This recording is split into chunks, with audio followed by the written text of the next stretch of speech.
창세기 28장 10절에서 22절까지의 말씀 한 절씩 교독하시고 마지막 절을 함께 읽겠습니다. 창세기 28장 10절입니다. 야곱이 브엘세바에서 떠나 하란으로 향하여 가더니 한 곳에 이르러는 해가 진지라. 거기서 유숙하려고 그곳에 한 돌을 가져다가 베개로 삼고 거기 누워 자더니 꿈에 본즉 사닥다리가 땅 위에 서 있는데 그 꼭대기가 하늘에 닿았고 또 본즉 하나님의 사자들이 그 위에서 오르락 내리락 하고 또 본즉 여호와께서 그 위에 서서 이르시되 나는 여호와니 너의 조부 아브라함의 하나님이요 이삭의 하나님이라. 내가 누워 있는 땅을 내가 너와 내 자손에게 주리니 내 자손이 땅의 티끌같이 되어 내가 서쪽과 동쪽과 북쪽과 남쪽으로 퍼져나갈지며 땅의 모든 족속이 너와 내 자손으로 말미암아 복을 받으리라. 내가 너와 함께 있어 내가 어디로 가든지 너를 지키며 너를 이끌어 이 땅으로 돌아오게 할지라. 내가 내게 허락한 것을 다 이루기까지 너를 떠나지 아니하리라. 야곱이 잠이 깨어 이르되 여호와께서 과연 여기 계시거늘 내가 알지 못하였도다. 이에 두려워하여 이르되 두렵도다 이 문이여 이것은 다름 아닌 하나님의 집이요 이는 하늘의 문이로다 하고 야곱이 아침에 일찍 일어나 베개로 삼았던 돌을 가져다가 기둥으로 세우고 그 위에 기름을 붓고 그곳 이름을 베델이라 하였더라. 이 성의 옛 이름은 루스더라. 야곱이 소원하여 이르되 하나님이 나와 함께 계셔서 내가 가는 이 길에서 나를 지키시고 먹을 떡과 입을 옷을 주시어 내가 평안히 아버지 집으로 돌아가게 하시오면 여호와께서 나의 하나님이 되실 것이요 함께요. 내가 기둥으로 세운 이 돌이 하나님의 집이 될 것이요 하나님께서 내게 주신 모든 것에서 10분의 1을 내가 반드시 하나님께 드리겠나이다 하였더라. 아멘. 저는 본문의 말씀을 가지고 불확실한 현실에 지쳐 쓰러질 때란 제목으로 말씀을 나누겠습니다. 제가 사진 하나 준비했는데요. 한번 보실까요? 이 영화 포스터인데 2000년도 1월에 개봉한 영화 박하사탕입니다. 영화를 보는 이들마다 비평이 다르겠지만 저는 방금 저 장면과 같이 주인공 영호라는 사람이 철길 위에 서서 마주오는 그 열차를 향해서 외치는 소리, 나 다시 돌아갈래, 나 다시 돌아갈래. 참 인상적이었습니다.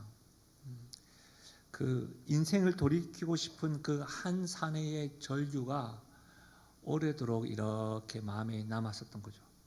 할 수만 있다면, 돌이킬 수만 있다면 다시 시작하고 싶다. 그의 외침이요, 이 영화 속에 머물러 있는 것 같지 않고 우리 인생에도 자주 외치는 소리가 아닌가 하고 생각됩니다. 어떠세요? 여러분에게는 혹 다시 시작하고 싶은 시점, 지점이 있으신가요? 지금 계신 곳에서 나 다시 돌아갈래, 그와 같은 절규를 외치고 있진 않으십니까? 우리는 오늘 말씀을 통해서 이와 같은 절규, 외치고 싶은 야곱의 모습을 보게 됩니다. 야곱은 지금 부모의 권고로 인해 브엘세바를 떠나 하란으로 가고 있습니다. 야곱이 가고 있는 이 길은 900km나 되는 긴 여정의 길입니다. 그 길을 걸어가야만 했죠. 명분은 아내를 얻기 위한 떠나는 길입니다. 그러나 실상은 도망치는 겁니다. 우리가 읽진 않았지만 창세기 27장 41절 한번 보십시오.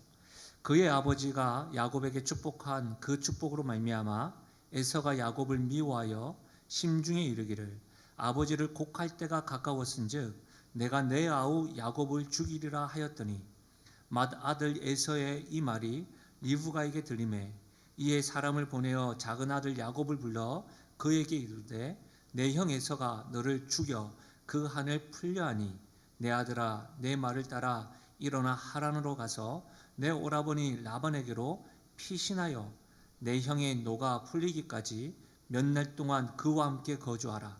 내 형의 분노가 풀려 내가 자기에게 행한 것을 잊어버리거든 내가 곧 사람을 보내어 너를 거기서 불러오리라. 어찌 하루에 너희 둘을 잊으랴. 분위기를 아시겠습니까? 아버지 이삭을 속이고 형 에서가 받을 축복을 가로챈 결과입니다. 야곱의 걸음은 지금 아내를 맞이하는 기대감으로 가득 찬 발걸음이 아닙니다. 에서가 자신을 죽이려 들고 보복하는 것에 반한 피신입니다. 고향을 지루한 채 편안함을 느꼈던 장막을 떠나 광야를 향하여 몹시 놀란 가슴과 두려운 마음을 가지고 야곱은 도망치고 있습니다. 여러분, 가족을 떠나서 안전한 장막을 떠나서 언제 어디든지 강도가 만날 수 있는 위험도 있을 뿐만 아니라 다시 돌아올 수 있을까? 사실은 예상할 수 없는 길입니다. 실제로 그의 조상 조부모 되는 아브라함과 사라는 하란을 떠나 하나님 말씀에 힘입어 가나안으로 믿음의 길을 걸었었는데, 오히려 야곱은 지금 부엘세바에서 가나안에서 하란으로 거꾸로 반대 방향을 향하고 있습니다. 약속의 땅을 떠나서 말이죠. 홀로 그 먼 길을 갈 때 이정표가 있는 게 아닙니다. 하란에 간다고 할지라도 그 외삼촌 라반을 만난다고 하는 보장도 없습니다. 미래에 대한 소망도 가질 수 없는 불확실한 현실입니다. 야곱에게 있어서는 지금 확실한 것이 하나도 없습니다.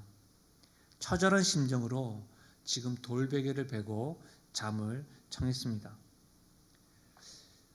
야곱이 지금 잠을 자고 있는 곳은 19절에 기록되어져 있는 대로 부엘세바와 하란의 중간점 지정되는 루스라는 곳입니다. 이 부엘세바에서 96km 정도 떨어진 곳인데요. 근데 실제로 이 부엘세바에서 하란까지 가려면 평탄한 평지를 따라서 서쪽을 통하여 지중해 연안으로 올라가는 것이 정석입니다. 근데 여러분, 이 루스라는 곳은 평지가 아니라 산간 지역입니다. 어려운 길이죠. 96km의 산간 지역을 간다는 것은 쉽지 않습니다. 다시 말하면 평지를 두고 산간 지역에 야곱이 갔습니다. 의도적으로 어려운 길을 선택한 것이죠. 어떤 신학자는 야곱이 평지가 아닌 루스 산간 지역으로 간 것은 불안한 마음, 두려운 마음을 가지고 하나님을 찾고 싶어서 루스로 향하였다라고 해석을 합니다. 왜냐하면 우리가 아브라함을 배웠잖아요. 그 아브라함이 베델과 아이 사이에서 여호와께 제단을 쌓고 여호와의 이름을 불렀던 곳이 그 근처이기 때문입니다. 그러니까 불안한 마음에 하나님을 찾기 위해서 이 특별한 장소를 찾아온 것이다 라고 해석을 합니다. 충분히 그렇게 해석할 수 있다고 생각되어집니다. 그러나 저는 이 루스라는 곳에서 야곱이 하나님을 만나고요, 루스를 하나님의 집의 의미인 베델로 칭합니다. 무엇보다도 우리가 읽지는 않았지만 창세기 27장과 28장의 이 문맥적인 해석을 통해서 살펴보면 그가 하나님을 찾기보다 에서가 자신을 죽이려고 하는 것에 대한 두려움으로 사람들이 잘 다니지 않는 길을 선택하여 도망한 것으로 저는 해석되어집니다. 다시 말하면 야곱은 에서의 추격이 무서웠던 것이죠. 평지가 아닌 산악지대인 96km를 가는 것은 쉽지 않습니다. 그래서일까요? 지금 지쳐 쓰러져서 돌베개를 베고 잠자고 있습니다. 여러분, 평지도 아니고 산악지에 가며 또 여행객이 아니라 도망자 신세로 그 길을 힘겹게 가면서 야곱의 심정은 어땠을까요? 제가 앞전에 소개해줬던 것처럼 나 다시 돌아갈래, 그와 같은 마음은 아니었을까요? 우리가 이전에 이삭을 공부하면서 배웠던 것처럼 야곱은 실제로 아버지 이삭에게 축복을 받을 때 겁내했습니다. 축복은 고사하고 저주를 받을까봐 어머니에게 가서 어머니 저 못하겠습니다라고 했더니 어머니 리브가가 아니야, 너의 저주는 내가 받을게. 그때 내가 어머니의 말을 듣지 아니하고 그냥 내 생각대로 했으면 어땠을까? 이런 생각하지 않았을까요? 그것도 아니면 그가 털이 매끈매끈해서 털을 붙이고 목소리로 해서 이삭이 묻습니다. 참으로 너가 에서냐? 맏아들 에서냐? 3번 이삭에게 질문을 받습니다. 그때 내가 3번 질문을 받았을 때 사실 아버지 제가 야곱입니다, 그렇게 말했더라고 한다면 지금 내가 이 길을 가지 않았을 건 아닐까, 그런 생각하지 않았을까요? 그것도 아니면 나는 분명히 아버지 이삭으로부터 하나님의 축복을 받았는데 이게 뭐야 도대체? 장막은 고사하고 이 길을 가야 하다니 다시 내가 집으로 돌아갈 수 있는 것일까? 그런 회의의 마음은 들지 않았을까요? 저는 야곱이 지금 지쳐 쓰러져 잠들어 있는 모습이 오늘날을 살아가고 있는 우리들의 모습과 굉장히 유사하다고 묵상되어집니다. 코로나19가 시발점이 되었지만 여전히 우리 안에 해결되지 않는 두려움들이 가득하고 후회와 불안으로 어떤 이들은 잠을 청하고 싶어도 잠들지 못해서 뜬 눈으로 보내는 모습들, 믿음과 정반대를 향하여 달려가고 있으나 정작 자신들이 기대하는 그 길은 보이지 아니하고 나그네와 도망자의 걸음은 아닌지, 무엇보다도 하나님의 약속의 말씀을 받았습니다. 그럼에도 불구하고 믿음까지도 의심하여 소망을 찾을 수 없는 잠든 상태, 불확실한 현실에 지쳐 잠들어 있는 야곱이 혹 우리의 모습은 아닌가요? 여러분의 모습은 아니십니까?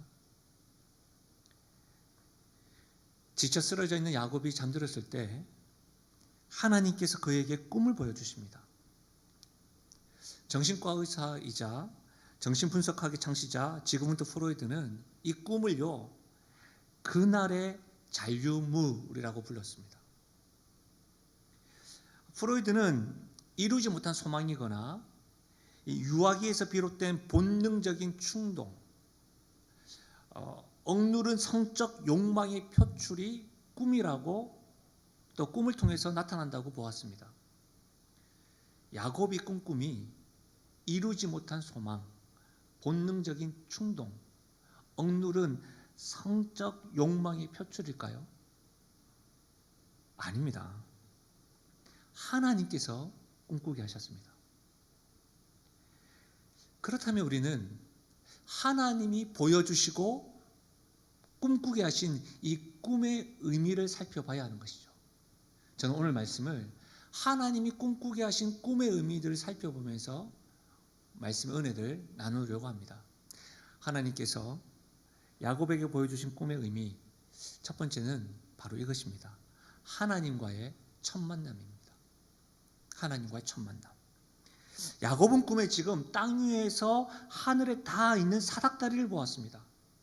그 위에 하나님의 사자들이 오르락내리락 하는 것도 보았어요. 무엇보다 그 위에 누가 계시냐면 하나님께서 서 계셨습니다. 야곱은 하나님을 처음 보았습니다. 하나님과의 첫 만남입니다. 우리가 계속해서 야곱을 배웠죠. 지난주에도 배웠지만 에서와 야곱은 요즘으로 말하자면 모태신앙입니다. 그의 부모들은 믿음의 족장인 이삭과 리브가입니다.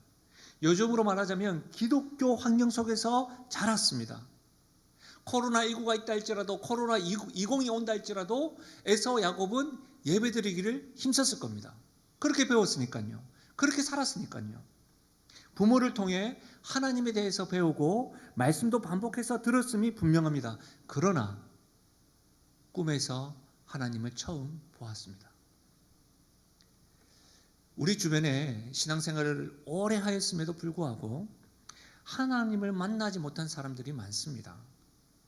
교회 직분자들 중에서도 하나님을 만난다는 것이 어떤 의미인지, 무엇을 말하는 것인지 이해하지 못하는 것 같기도 합니다. 예배를 드리면서도 하나님을 만났다는 것을 확신하지 못하는 이들이 있습니다. 그러니까 예배를 드리지 못하면 불안한 마음에 예배는 드리지만 예배 드리면서 하나님을 만난다는 것이 무엇인가 이걸 잘 모른다는 것이죠. 교회에서 진행되어지는 여러 가지 사역들에 동참하였음에도 봉사와 섬김의 자리에 있음에도 하나님을 만나지 못한 사람들이 종종 있습니다. 현장에 있는 분이나 온라인으로 예배 드리는 분들에게 묻습니다. 지금 예배 드리면서 여러분 하나님을 만나고 있으십니까? 사랑하는 여러분, 하나님을 믿는 것을 넘어서 실제하시고 살아계신 하나님을 만날 수 있기를 간절히 축복합니다. 우리는 하나님을 만나야 합니다. 그렇다면 우리도 하나님을 만나기 위해서 꿈을 꿔야 하는 것일까요? 어떤 이들은 야곱이 꿈을 통해서 하나님을 만난 것처럼 자신도 꿈이라는 그 신령한 방법으로 하나님을 만났다고 말하는 이들이 왕왕 있습니다. 하나님께서 자기에게 직통 계시를 했다는 것이죠. 야곱처럼 말이죠. 여러분, 제가 자주 반복해서 말씀드리지만 그런 사람들은 신뢰할 수가 없습니다. 그런 사람은 용한 사람들도 아닙니다. 여러분, 야곱은 장자권에 대한 간절함이 있었습니다. 하나님의 축복에 대한 열망도 가득하였으나 그는 하나님과의 만남을 사모하지 않았습니다. 성경 그 어디에도 하나님을 사모하고 그의 은혜를 구하기 위하여 기도하는 모습을 야곱에게 있어서 찾아볼 수가 없습니다. 그의 부모 이삭과 리브가는 기도하는 부모였음에도 불구하고, 사랑하는 여러분, 다시 말하면 야곱이 하나님을 찾은 것이 아닙니다. 하나님부터 축복은 바라고 소망하였습니다. 하나님의 손에서부터 떨어지는 만나와 같은 것은 바라보았지만 정작 야곱은 하나님을 만나는 것에 대해서는 무관심했습니다. 영적으로 무감각한 사람입니다. 지금 지쳐서 쓰러진 것처럼 영적으로 잠들어 있는 사람입니다. 그래서 하나님은 꿈을 통해서 그를 만나고 계신 겁니다. 야곱 인생 가운데 굉장히 중요한 만남이 있는데 그 중에서 두 번의 만남이 있습니다. 우리가 이후에 배우겠지만 창세기 32장에서 하나님을 분이엘이라는 곳에서 만나서 씨름을 합니다. 그리고 오늘 꿈에서 만나는 하나님입니다. 그런데 이 두 만남도 굉장히 재미가 있습니다. 분이엘에서 하나님과 씨름해서 만났던 그 시기가 언제냐면 여러분 가나안으로 들어올 때입니다. 하란에서 가나안으로 들어올 때. 오늘은 어떻습니까? 가나안을 떠나갈 무렵에 하나님을 만납니다. 어쨌든 하나님께서는 이 야곱을 만나시면서 하시는 말씀이 있는데요. 우리 13절 말씀을 같이 한번 읽어볼까요? 우리 본문 13절입니다. 같이 읽겠습니다. 시작. 또 본즉 여호와께서 그 위에 서서 이르시되 나는 여호와니 너의 조부 아브라함의 하나님이요 이삭의 하나님이라. 내가 누워 있는 땅을 내가 너와 내 자손에게 주리니. 여러분, 지금 꿈에서 하나님께서 하신 말씀이에요. 나는 여호와이니 너의 조부 아브라함의 하나님이요 이삭의 하나님이라. 저는 이 말씀을 계속해서 읽고 묵상하는데 눈물이 나더라고요. 여러분, 처음 만나는 야곱에게 하나님께서 자신을 소개하는 것을 들어보십시오. 나는 여호와니 너의 조부 아브라함의 하나님이요 이삭의 하나님이라. 다시 말하면 어렵게 소개하고 있지 않습니다. 지금까지 조부모와 부모에게 들었던 하나님, 바로 그 하나님에 대해서 설명을 듣고 있고 그 하나님을 야곱은 만나고 있습니다. 새롭고 신비한 체험이 아닙니다. 지금까지 들었던 그 하나님에 대한 말씀이 선명하게 실제적으로 다가오는 겁니다. 새로운 해석이나 신비로운 것이 아니라는 겁니다. 하나님이 지금 나는 여호와다, 내가 아담의 하나님이야 말하고 있지 않습니다. 들어보지도 못한 하나님이 아닙니다. 야곱이 지금까지 들었던 하나님에 대해서, 지금까지 아버지 하나님, 할아버지 하나님, 그 하나님에 대해서 지금 동일하게 이야기하고 있는 겁니다. 하나님의 세심한 배려. 여러분, 하나님은 야곱뿐만 아니라 신약에서도 이와 같은 일이 있습니다. 사도행전 9장에 보면 사울이 길을 가다가 다메섹에 가까이 이르더니 호련히 하늘로부터 빛이 그를 둘러 비추는지라. 땅에 엎드러져 들음에 소리가 있어 이르시되 사울아 사울아 내가 어찌하여 나를 박해하느냐 하시거늘 대답하되 주여 누구시니까 이르시되 나는 너가 박해하는 예수라. 사울이라는 청년이 십자가에서 죽으신 예수님, 3일 만에 부활하신 예수님을 믿는 제자들에 대하여 위협과 살기가 등등한 가운데 십자가와 부활의 도를 따르는 남녀를 막론하고 잡으려고 지금 다메섹으로 가고 있는 중입니다. 혼자 가는 것도 아닙니다. 무리로 가고 있습니다. 근데 여기서도 보십시오, 여러분. 부활하신 예수님이 사울을 만나 주십니다. 근데 그때도 예수님이 자신을 소개하는 것을 들어보십시오. 나는 너가 박해하는 예수다. 율법에 대해서는 많이 알고 있었지만 하나님에 대해서 예수님에 대한 지식이 없었던 열심으로 박해하며 나아갔던 사울에게 예수님이 그를 만나 주셨는데 생소한 예수님이 아니라 너가 박해하는 예수야. 이렇게 만나 주셨습니다. 이 사건 이후에 사울이 다메섹 도상에서 경험했던 것은 많은 사람 함께하는 이들과 함께 갔는데 누구도 보지 못했던 빛, 누구도 듣지 못했던 음성을 자랑하지 않습니다. 사울은 자기가 핍박했던 예수, 십자가에서 죽었던 그 예수, 부활하신 그 주님을 만난 이후로 그 주님만을 자랑합니다. 그 주님을 위해서 목숨까지 바치며 삽니다. 사랑하는 여러분, 이렇게 따지고 보면 사울에게도 야곱에게도 하나님과의 만남은 전적인 하나님의 은혜입니다. 사울과 야곱이 잘나서가 아닙니다. 하나님을 만날 만한 어떤 공적이 있어서 만나 주신 것도 아닙니다. 불확실한 현실에서 지쳐있는 또 쓰러져 있는 야곱을 하나님이 먼저 찾아오셨습니다. 하나님이 만나 주셨습니다. 사랑하는 여러분, 저는 이 은혜가 우리에게도 가득하기를 소원합니다. 지금 각 처소에서 흩어져 있지만 온라인으로 예배드리고 있지만 살아계신 하나님, 실제하신 하나님을 만날 수 있기를 바랍니다. 하나님과의 만남이 우리에게 있어서 가장 소중한 경험이고 자랑이 되시기를 간절히 소망합니다. 하나님께서 야곱에게 보여주시는 꿈의 의미 두 번째는 하나님께 갈 길을 알려줍니다. 이 꿈을 통해서 하나님께 갈 길을 알려줍니다. 여러분, 야곱은 지금 꿈에 사닥다리를 보았습니다.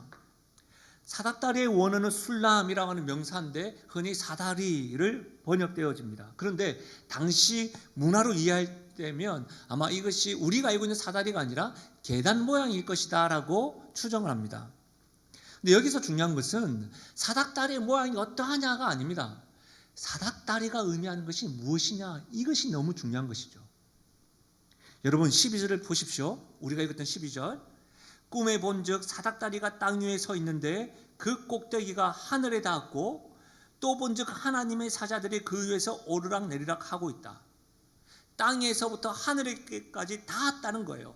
사닥다리는 하늘과 땅을 연결해주는 다리 역할을 하고 있습니다. 그 사닥다리를 통해서 하나님의 사자들이 왔다 갔다 한다는 거예요. 오르내리락 한다는 거예요. 그런데 그 위에 하나님이 서 계십니다.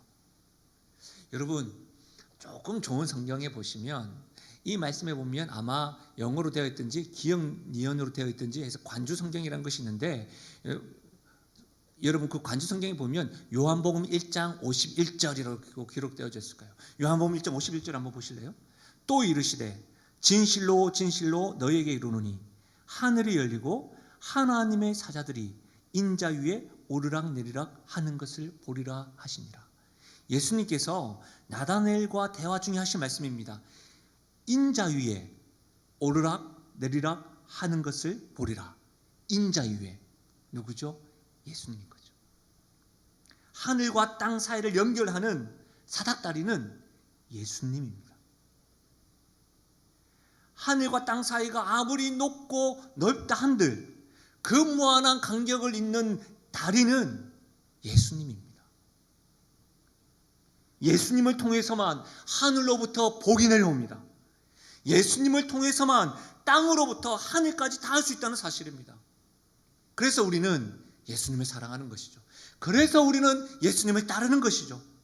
그래서 우리는 예수님의 이름으로 하늘에 계신 아버지 하나님께 기도하는 것이죠.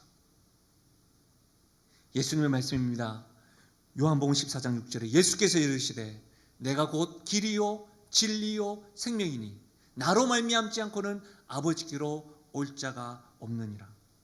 사랑하는 여러분, 하나님께 갈 길은 예수님 뿐입니다. 다른 이름을 우리에게 주시지 않았습니다. 다른 길은 없습니다. 다른 진리도 없습니다. 오직 예수님밖에 없습니다. 사랑하는 여러분, 다른 길을 찾지 마십시오. 다른 진리를 쫓지 마십시오. 시간 낭비입니다. 어리석은 행동을 멈추십시오. 예수님만이 생명입니다. 하늘과 땅을 잇는 사닥다리입니다. 예수님을 통해서만 하나님으로부터 내려오는 축복을 받을 수 있습니다. 사랑하는 여러분, 예수님만이 하나님께로 갈 길임을 믿으시길 바랍니다. 세 번째로 하나님께서 야곱에게 보여주시는 꿈의 의미는 하나님께서 함께 하신다는 약속입니다. 여러분 13절과 14절 한번 보십시오. 또 본즉 여호와께서 그 위에 서서 이르시되 나는 여호와니 너의 조부 아브라함의 하나님이요 이삭의 하나님이라. 내가 누워있는 땅을 내가 너와 내 자손에게 주리니 내 자손이 땅의 티끌같이 되어 내가 서쪽과 동쪽과 북쪽과 남쪽으로 퍼져나갈지며 땅의 모든 족속이 너와 내 자손으로 말미암아 복을 받으리라. 하나님께서 꿈을 통해서 야곱에게 하신 말씀인데 이 약속은 27장에 되어져 있는 야곱이 브엘세바에서 떠나서 하란 가기 전에 아버지 이삭으로부터 받았던 축복의 메시지와 동일합니다. 더 정확한 것은 하나님께서 아브라함에게 주신 약속과 정확하게 같습니다. 아브라함에게 하신 약속 세 가지가 뭐죠? 땅을 주시겠다는 약속 13절에, 14절에 자손의 번성을 약속하셨죠. 14절의 하반절에 보면 너의 자손으로 해서 모든 민족에게 복이 임할 것이다. 복의 근원이 될 것이라는 약속입니다. 여러분, 야곱은 하나님의 이 약속을 들으면서 굉장히 놀랐을 겁니다. 왜 그렇습니까? 먼저는 아브라함의 하나님이요 이삭의 하나님이 나의 하나님도 되신다는 사실입니다. 늘 이야기로만 듣던 그 하나님이 말씀하시는데 아브라함의 하나님, 이삭의 하나님이 나의 하나님 된다고 이야기하는 거예요. 무엇보다도 아브라함과 이삭에게 그의 아버지와 할아버지에게 하셨던 약속, 똑같이 들었던 그 이야기가, 그 축복이 아버지가 아니라 하나님에게로부터 직접 듣고 있는 거예요. 아, 이 축복이 자신과 상관이 있는 것이라는 것을 듣게 되는 겁니다. 얼마나 신나고 감격했을까요? 사랑하는 여러분, 야곱의 놀람과 감동이 우리에게도 감탄으로만 끝나는 것이 아니라 확신으로 달아올 수 있기를 바랍니다. 무슨 말이냐면 조부모님의 하나님, 우리 부모님의 하나님이 나의 하나님이 될 수 있음을 믿으시길 바랍니다. 그분들이 누렸고 붙잡았던 하나님의 축복과 약속이 나와도 상관 있는 축복이고 약속임을 확신할 수 있기를 바랍니다. 예배를 드리고 있는 분 가운데 부모님들 계십니까? 아니면 홀로 신앙생활, 그 가정에서 혼자 신앙생활 하시는 분 계십니까? 여러분에게 묻습니다. 여러분 기도하셔야 됩니다. 우리가 붙잡고 있는 약속의 말씀이 우리 자녀들이 붙잡힐 수 있도록, 우리 가족들이 붙잡힐 수 있도록 간구해야 합니다. 우리 다음 세대들이, 우리 가족들이 내가 믿고 우리가 믿고 신뢰하는 하나님을 신뢰할 수 있는 소망을 품고 하나님께 부르짖을 수 있기를 간절히 부탁드립니다. 얼마나 감동스러웠을까요? 근데요, 더 놀라운 말씀은 15절의 말씀입니다. 우리 15절의 말씀을 같이 한번 읽어볼까요? 15절입니다. 함께 읽겠습니다. 시작. 내가 너와 함께 있어 내가 어디로 가든지 너를 지키며 너를 이끌어 이 땅으로 돌아오게 할지라. 내가 내게 허락한 것을 다 이루기까지 너를 떠나지 아니하리라 하신지라. 여러분, 하나님께서 아브라함, 야곱과 함께 하신다는 약속입니다. 근데 여러분, 우리가 방금 읽었지만 함께 하실 뿐만 아니라 지키시고 보호하신다. 그리고 이 땅으로 다시 돌아오게 할 것이다. 이렇게 약속하고 있는 거예요. 여러분 보십시오. 홀로 하란까지 떠나는 야곱에게 함께 하신다는 약속은 그 어떤 말씀보다 위안이 되는 말씀입니다. 에서에 대한 두려움으로 벌벌 떨고 사로잡혀 있는 야곱에게 하나님께서 지켜주시고 보호하시고 다시 돌아오게 할 것이다. 이것은요, 불확실한 현실에 지쳐있는 야곱에게 가장 확실하고 강력한 말씀입니다. 내가 너와 함께하겠다. 내가 너를 지켜 보호해주겠다. 사랑하는 여러분, 구약에 보면 하나님께서는 이와 같은 함께하심의 약속에 대해서 반복적으로 말씀하시고 있습니다. 대표적으로 모세에게 그렇게 이야기하셨고 여호수아에게도 말씀하셨고 우리가 배웠던 기드온에게도 말씀하셨는데 잠깐 한번 볼까요? 출애굽기 3장 12절에 하나님이 모세에게 이렇게 말씀하셨습니다. 벌벌 떨고 있는 모세에게 내가 반드시 너와 함께 있으리라. 떨기나무 앞에서 말이죠. 또 그 모세가 죽은 이후에 차세대 리더로 세워져야 될 여호수아에게 여호수아 1장 5절에 너와 함께 있을 것임이라. 모세와 함께 있던 것 같이 내가 너를 떠나지 아니하며 버리지 아니하리라. 우리가 기도원도 배웠죠. 사사 6장에 여호와께서 그에게 이르시되 내가 반드시 너와 함께 하리라. 사랑하는 여러분, 그런데요, 하나님께서 함께 하신다, 지켜주신다, 보호하신다고 하는 이 약속은 꿈을 통해서 야곱에게만 들려줬던 말씀이 아닙니다. 이스라엘의 지도자인 모세와 여호수아와 기드온과 같은 사람들에게만 전해주셨던 약속이 아닙니다. 우리 이 말씀을 함께 읽어볼까요? 마태복음 28장 20절입니다. 우리 함께 믿음으로 고백합니다. 시작. 내가 너희에게 분부한 모든 것을 가르쳐 지키게 하라. 내가 볼지어다 세상 끝날까지 너희와 항상 함께 있으리라 하시니라. 아멘. 내가 세상 끝날까지 너희와 항상 함께 있으리라. 이 말씀 예수님께서 이 땅에서 마지막으로 하신 말씀이에요. 뭐라고요? 내가 세상 끝날까지 너희와 함께 있으리라. 여러분, 이 약속은 예수 그리스도와 함께 있는 모든 이들에게 함께 하신다는 약속인 줄 믿으시길 바랍니다. 사랑하는 여러분, 함께 하신다는 약속, 어디든지 함께 하시고 지켜주신다는 약속은 예수님을 구주로 구원자로 고백하고 믿는 이들에게 주어진 약속입니다. 이 약속을 누릴 수 있길 바라요. 이 약속이 나를 향해서, 우리를 향해서, 우리 교회를 향한 영원하고 변하지 않는 임마누엘의 약속으로 여러분의 삶에 가득하기를 간절히 축원드립니다. 우리는 지금까지 하나님께서 야곱에게 보여주셨던 꿈의 의미를 살펴보았어요. 우리가 읽었던 말씀에 보면 16절에서 22절까지의 말씀은 보여주셨던 하나님에 대한 야곱의 반응이 기록되어져 있습니다. 야곱은 하나님과 첫 만남을 가졌습니다. 그 이후에 그가 가졌던 마음은 하나님에 대한 경외함으로 두려움입니다. 근데 이 두려움은요, 에서의 복수가 무서워 떠는 모습과는 다릅니다. 경외함입니다. 다시 말하면 지금 자신이 있는 곳에 하나님이 계시다는 것에 대한 감탄입니다. 놀라움입니다. 감사입니다. 그래서 그가 하는 행동을 보십시오. 베개로 사용했던 돌을 세우고 그 위에 기름을 붓고 자기 나름의 예배를 드리고 있어요. 그리고 그곳 이름을 하나님의 집이라는 뜻의 베델이라고 칭합니다. 근데 여러분 보십시오. 하나님의 집이라고 하는 베델, 그 칭한 곳이 어디예요? 야곱이 에서의 복수에 두려워 떨면서 산간 지역을 96km나 달려가서 지칠 정도 달려갔던 곳입니다. 후회가 가득한 곳이었습니다. 불안에 떨었던 장소였습니다. 미래에 대한 소망이 없이 불확실한 현실에서 지쳐 쓰러졌던 곳입니다. 그런데 그곳이 베델이 되었습니다. 하나님께서 함께 하시니 하나님의 집이 되었습니다. 시편 기자의 고백을 한번 들어보십시오. 시편 3편입니다.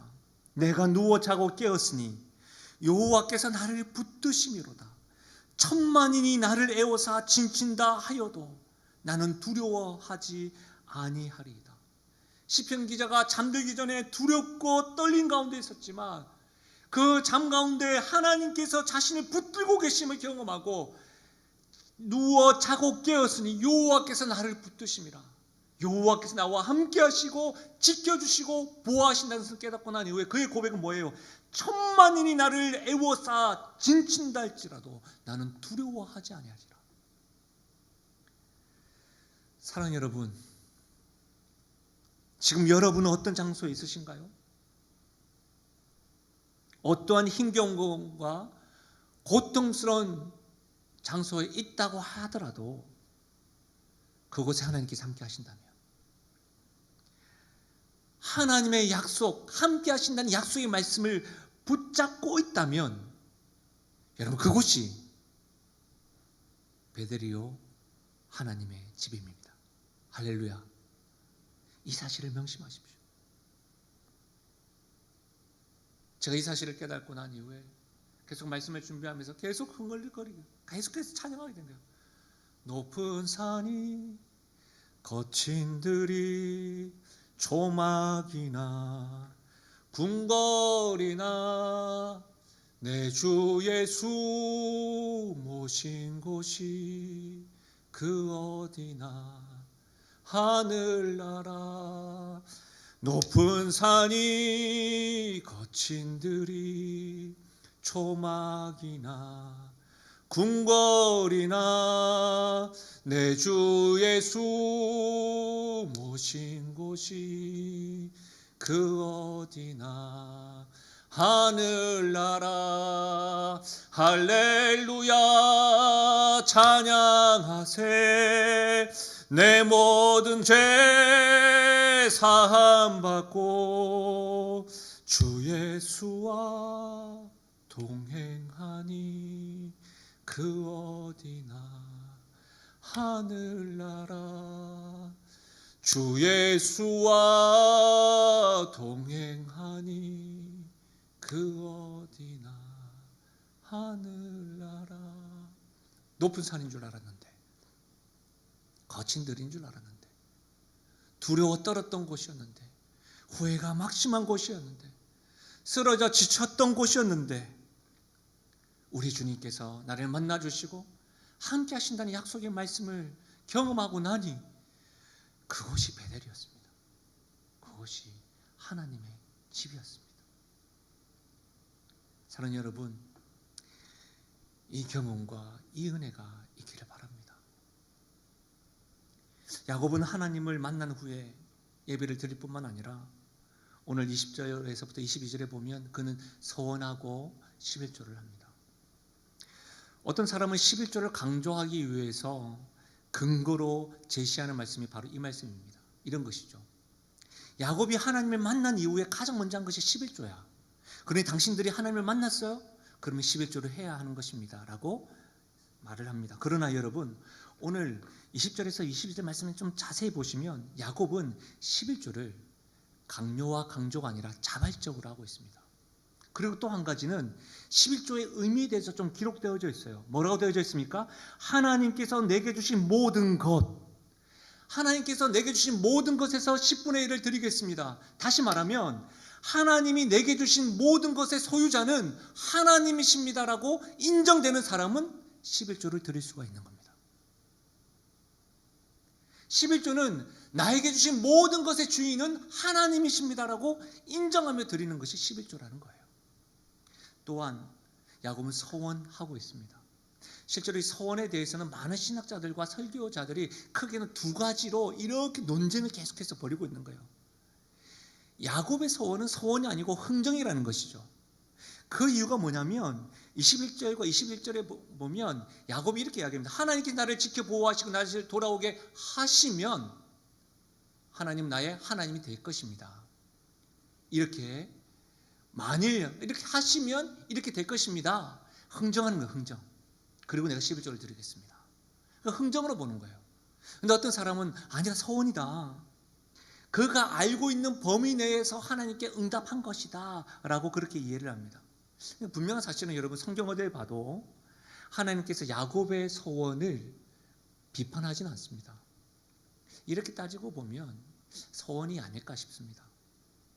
그러나 여전히 하나님을 만난 이후에 그의 야곱의 인생을 보면요, 하나님을 만난 사람임에도 불구하고 전혀 하나님과 관계없는 사람처럼 오르락 내리락 왔다 갔다 하는 모습을 보게 됩니다. 완전히 불안한 모습이 보여요.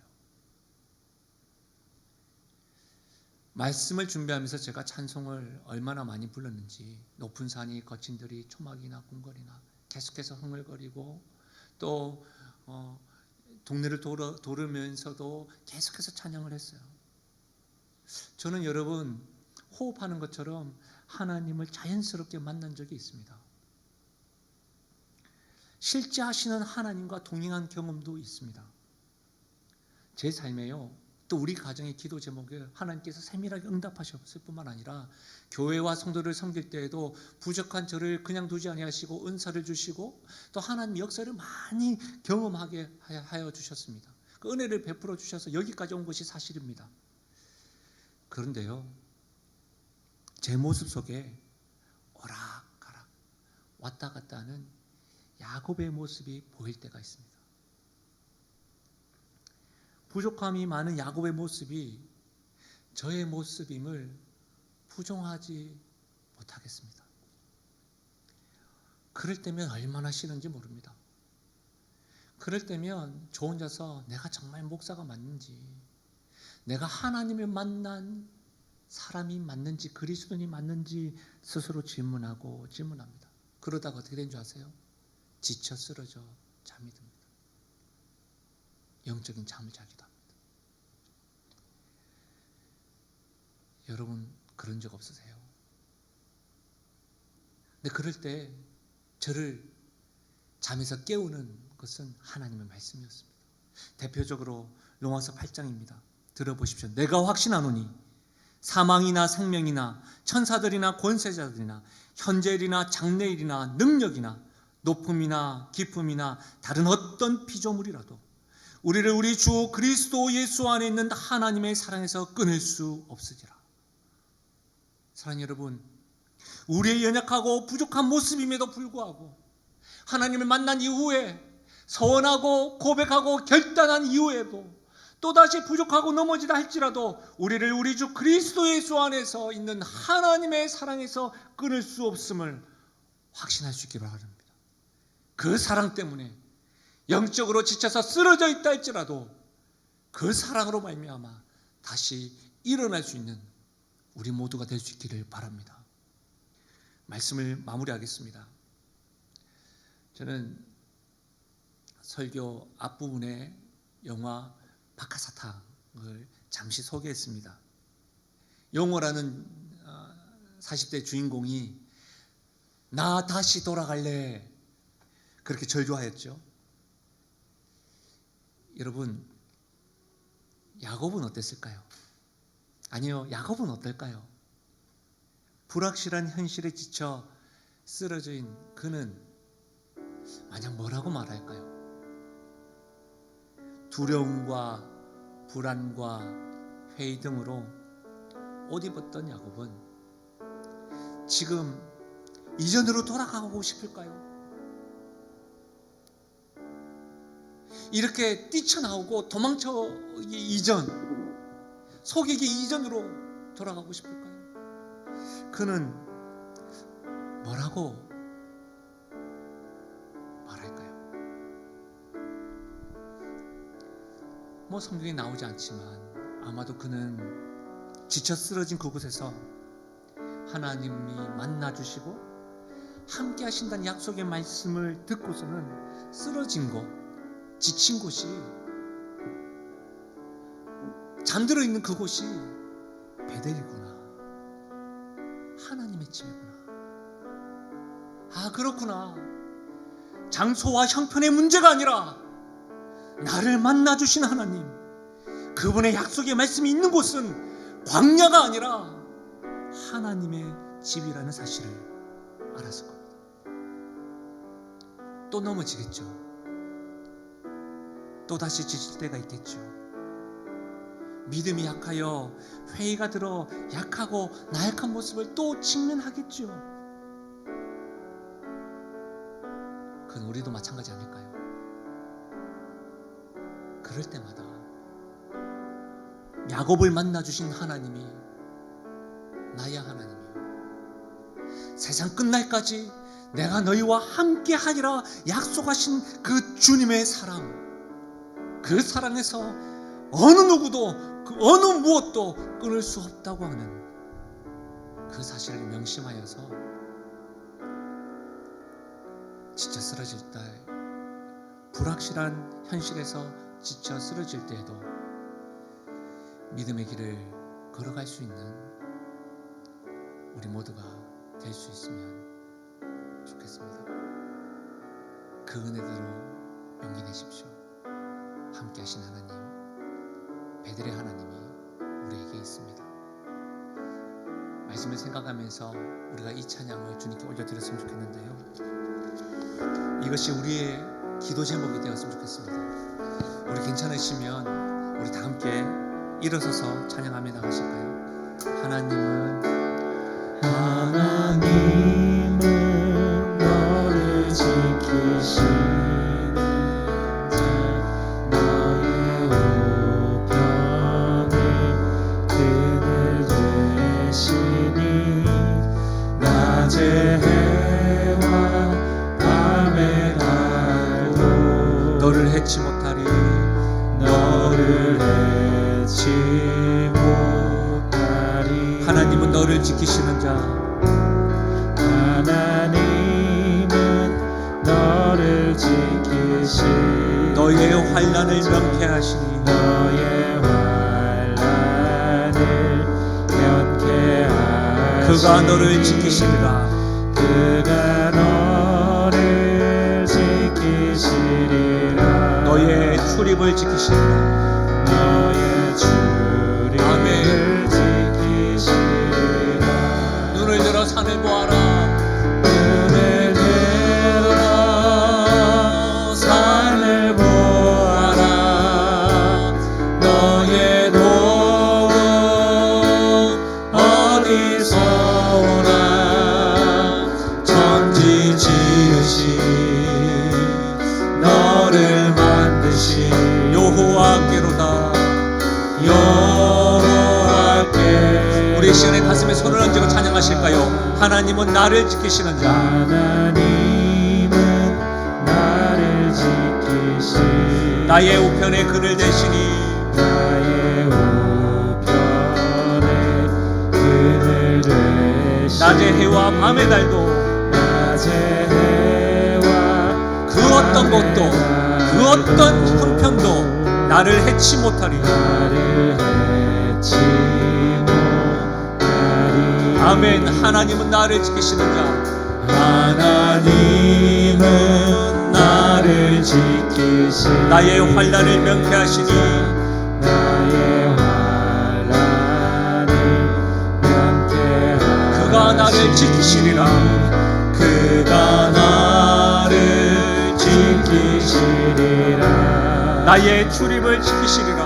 나의 출입을 지키시리라. 우리 영혼에게 선포하며 나가십시다. 눈을 들어 눈을 들어 산을 보아. 나의 도움 어디서 오나. 나의 도움 어디서 오나. 천지 지으신 너를 만드신 여호와께로다. 여호와께. 우리 마지막으로 선포하며 나가실까요? 눈을 들어 산을 보아라. 아멘. 산을 보아라. 나의 도움 어디서 오나. 천지 지으신 나를 만드신 나를 만드신 우리 주님께 전심을 다해 믿음을 고백하며 하며 나아가십시다. 내가 믿고 또 의지함. 내가 믿고 또 의지함은 내 하시는 주님 늘 도와주실 것을 나는 확실히. 우리 마지막입니다. 내가 믿고 또 의지함을, 내가 믿고 또 의지함을,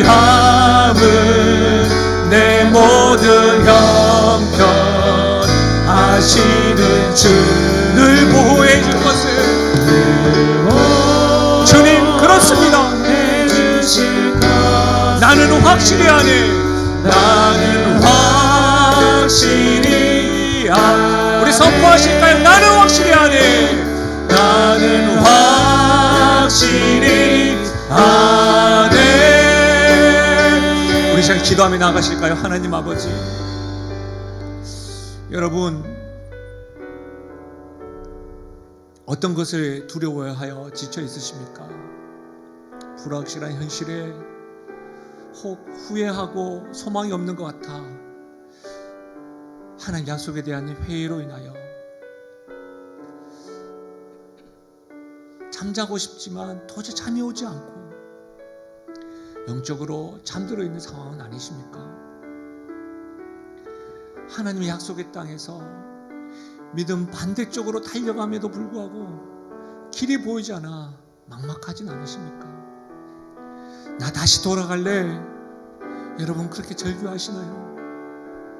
우리가 참으로 절규해야 될 것은, 하나님 이곳에서도 주님이 만나주시고 이곳에서도 주님께서 함께 하셔서 이곳이 하나님의 집이고 베델이라는 사실을 깨닫게 해달라는 그 절규가 필요한 것은 아닐까요?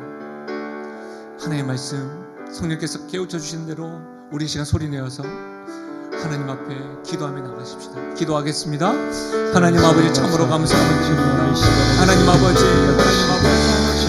오늘 말씀을 통하여 하나님 아버지 불확실한 현실 속에 지쳐 쓰러지고 있는 양의 모습이 나의 모습, 후회하고 낙심하고 불안에 떨어있고 두려움에 하나님 내 나름대로의 방법들을 행하였음에도 불구하고 되지 않아서 헤매에 걸린 나의 모습, 지쳐있는 나의 모습, 위가 들어있는 나의 모습, 하나님을 만났음에도 불구하고 불안한 모습으로 하나님 앞에 계속해서 오락가락하는 모습, 그럼에도 아버지 하나님 나를 만나주시옵소서. 제가 다른 그 어떤 것에 절규하는 것이 아니라 하나님 나를 만나주시기를 소망하고 하나님이 붙잡아 주신 그 약속의 말씀을 붙들고 확실히 한다고 고백하며 결단하며 나아가는 나의 모습 될 수 있도록 도와주시옵소서. 우리 약함으로 인하여 넘어져 있을 때에 주님을 하나님 다시 아버지, 일으키시고 세워서 주의 은혜를 하나님 아버지께서 함께 하셔서 하나님 우리에게 다시 주시기를 주옵소서. 하나님 아버지, 높은 산인 줄만 알았습니다. 거친 들인 줄만 알았습니다. 앞이 보이지 않고 막막하고 소망할 수 없는 광야로만 알았습니다. 후회하고 불안하고 두려움이 있고 회의가 가득한 삶이었습니다.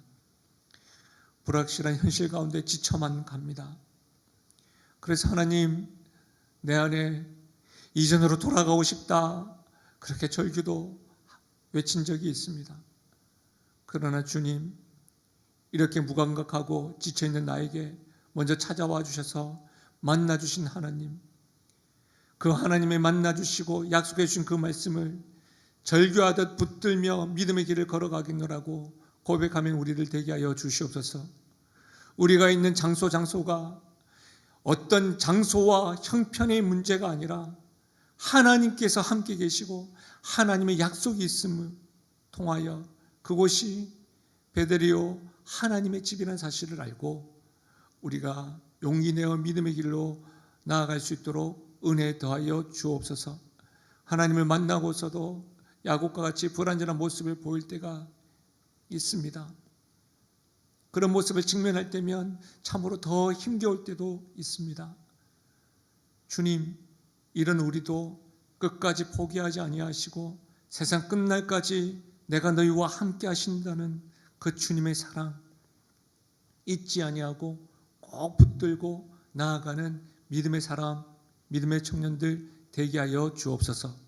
그렇게 역사하시고 함께 하실 주님을 찬양하고 예수님의 이름으로 기도하옵나이다. 아멘. 함께 선포하실까요? 나는 하나님으로부터 부름받은 하나님의 자녀입니다. 우리는 세상으로 보냄받은 그리스도의 제자입니다. 아멘. 요즘에 많이 어렵습니다. 그렇죠? 조금만 더 힘을 내고 용기를 가지셨으면 좋겠고 빨리 함께 예배드리고 또 뵙고도 싶습니다. 건강 유의하십시오. 하나님의 축복을 받겠습니다. 지금 우리 주 예수 그리스도의 은혜와 하나님 아버지의 무한하신 사랑과 성령의 위로 교통하심 충만하신 역사가 불확실한 현실에 지쳐 쓰러질 때에도 하나님을 먼저 찾아와 말씀해 주시고 약속해 주시고 사랑한다는 그 말씀을 붙들고 믿음의 용기를 가져 주님을 향하여 주님과 더불어 내가 있는 곳이 베레의 하나님인 줄 알고 나아가기로 결단하고 고백하며 나아가는 사랑하는 성도들 머리 위와 그들의 가정과 기도 제목 위에 생업 위에 특별히 사랑하는 청년들 머리 위에 지금부터 영원토록 함께 하시기를 축원하옵나이다. 아멘.